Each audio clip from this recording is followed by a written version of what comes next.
আমি 30 বছর ধরে করি, আমার বাপে করতো 50 বছর। আজকে 1 মাস হয়েছে মারা গেছে আমার বাপে। আমি ছোট ছিলাম, আমার বাপের লোকে বেচি ঠুঙ্গা খুলে দিতাম পিছে খাড়াইয়া। এলাচি, দারচিনি, জায়ফল, জর্দি সব আছে। এটা আমার পুরানো ঐতিহ্য, এটাই বেশি, এটা দিয়ে সবকিছু হয়েছে আমার। এটা আমার বাপে বেচে না, আমরা বেচতেছি। এটা হলো শাহী চানার বিরিয়ানি, চকবাজার মেয়েদের এটাই 1 নম্বর ঐতিহ্য। এখনো বিভিন্ন জায়গা হয়েছে, আগে কলম এটি চকবাজার ছিল, ঠিক আছে। চকবাজার এখনো আছে, আগেও ছিল, এখনো আছে। বাপে ব্যস্ত ব্যস্ত মরে আছে, আমরা ব্যস্ত আছি। 320 টাকা কেজি, 250 গ্রাম 80 টাকা, হাফ কেজি 160, 1 বস্তা। হ্যাঁ, আজকে তো আমি 1 বস্তা ভিজেছি। এরপরে সামনে কি হয় এটা বলতে পারবো না। অনেক পদের মশলা আছে, বিরিয়ানি আইটেমে সব মশলাই আছে, ঠিক আছে। এখন আপনারা রোজ আসেন, নাহলে খাওয়া টেস্ট করে দিতাম। আর যদি ইফতারি বসালে আপনারা দাওয়াত রইল, আইয়া খাইয়েন, ঠিক আছে।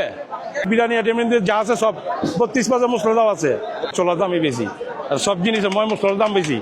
4800 টাকা করে আলাচি, যে 2400 টাকা আছে, ডবল হয়ে আছে। আমার বাপে মনে করেন 50 টাকা কেজি পাচ্ছে, 16 কেজি আছে 16 টাকা কেজি। এখন তো মনে করেন 1 কেজি 100 টাকা কাঁচা। ঐতিহ্য, চকবাজার ঐতিহ্য ইফতারি দোকান এখনো আছে, আগেও ছিল, এখনো আছে। আমরা মরার পর আবার বলতে পারি না থাকবে কিনা, এটা জানি না। কারণ আমার বয়সে তো 48 চলতেছে। তখন ছোট ছিলাম, পিচ্ছি ছিলাম, অত ছোট ছিলাম, ঠোঙ্গা করতাম বাপের লোকে খাড়া খাড়ায়।